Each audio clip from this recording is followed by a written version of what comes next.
Points to remember in Rule 111, Prosecution of Civil Action. As a rule, civil action ex delito is impliedly instituted with a criminal action unless there is waiver, reservation, or institution of a prior civil action.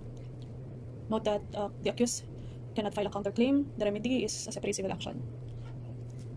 Note further that there is no reservation in BP 22 cases. Such prohibition is narrow and it is limited to reservation only. There is no prohibition for waiver and prior institution of the civil action.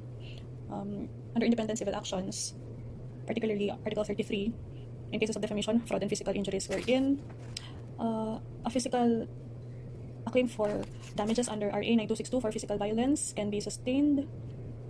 There is no res judicata in case the accused is acquitted under the criminal action. Civil liability ex delito, when accused is acquitted, the civil action survives. Nevertheless, when the acquittal is based on reasonable doubt, the civil liability may still be proved by mere preponderance of evidence. Also, when there is express declaration by the court that the liability is only civil in nature, and the civil liability is not derived from the crime of which the accused was acquitted. Civil action ex delito is nevertheless extinguished, where the final judgment finds that the act or omission from which the civil liability might arise did not exist, or that the accused did not commit the acts imputed to him. The effect of the death of the accused on the civil action, or when the action is pending appeal of conviction, the criminal liability is extinguished. The civil liability as well is extinguished if it is based solely on the delict that was extinguished. But if it can survive from other sources of liability, then a separate civil action can be proceeded. Note that civil judgment is not a bar to the criminal action. Prejudicial question. The elements of prejudicial question are: the previously instituted civil action involves an issue similar or intimately related to the issue raised in the subsequent criminal action, and the resolution of such issue determines whether or not the criminal action may proceed. The petition for suspension based on a prejudicial question is filed in the office of the prosecutor or the court conducting the preliminary investigation where the case is at that stage. Once the criminal action is filed in court for trial, the petition to suspend is filed in the same criminal action at any time before the prosecution rests.